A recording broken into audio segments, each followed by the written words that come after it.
We had hearings yesterday about the Graham-Cassidy Obamacare repeal bill, and the Republicans got a little bit touchy because there were a whole bunch of protesters who were united against them. There were a lot of people who were arrested, people in wheelchairs, people who had serious medical issues who were covered by Medicaid. They were there to say, look, you can't pass this because if you do, people like us are absolutely devastated. So protesters were united against them, and Democrats came with some tough questions. And the Republicans got all in their feels as a result of this. So let's take a look.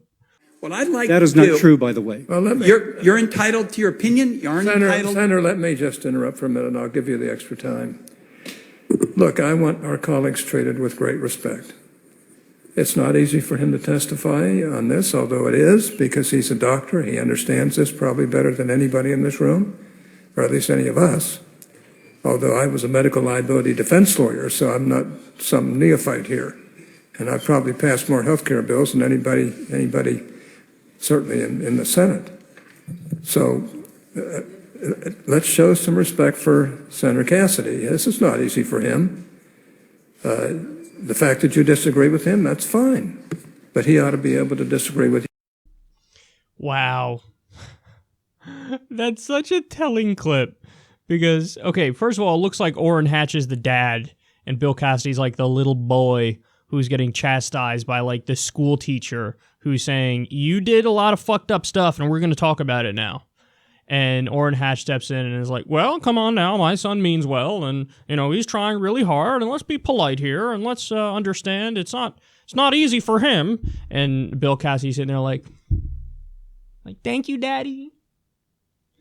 That's such a sad clip because it exposes something that we've spoken about before on the show, but I think this is just such a great example of it.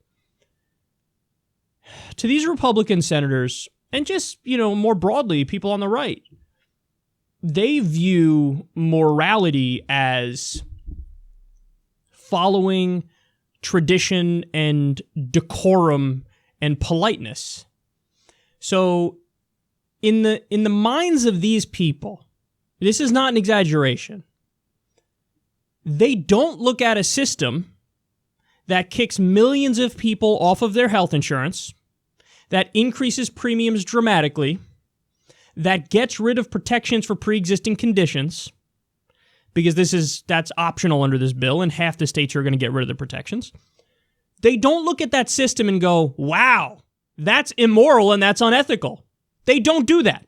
They don't look at the war in Iraq and go, wow, that seems pretty immoral and unethical.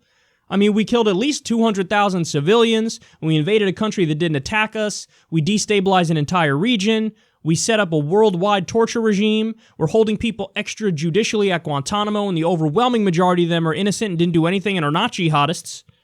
They don't look at any of that and go, that's immoral, that's unethical. They look at that stuff and they go, well, you know, we're good guys and we mean well. We're trying here. We're trying to do the right thing. So no, you can't judge me negatively in that respect. But God forbid somebody breaches decorum in the Senate and raises their voice. Have you no decency, sir? He's trying his hardest here.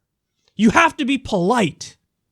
So they would rather have a system where everybody's polite to each other and everybody follows proper decorum, but you also can die because you're not covered, your pre-existing condition isn't covered and every health insurance company rejected you. They honestly believe it is a bigger breach of morality and ethics to get loud at a senator than it is to defend a system where people will die because they don't have medical coverage.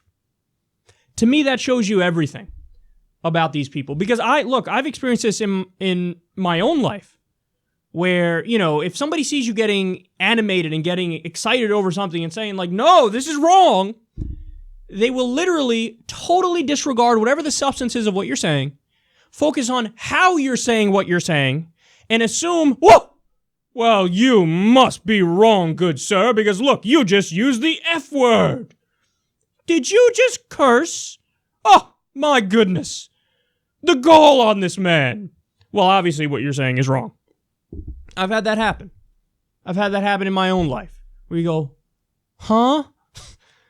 So they're incapable of thinking deeply about these things and thinking about real-world effects of policy issues. In their mind, it doesn't matter if your policy effectively makes your country fascist. As long as you're polite and following decorum within that fascist society, you're a good, moral, ethical person. It really is something else, man. It really is something else. Because that is so different from, the majority of people on the left who really say, decorum, politeness, what does that matter if they're defending a system that leads to the deaths of people that are preventable deaths? Why is that? Why is being polite more, important than fixing this fucking policy? So it is night and day. And they think that guy's tough. Please. Let me at him, man. Let me at these Republicans.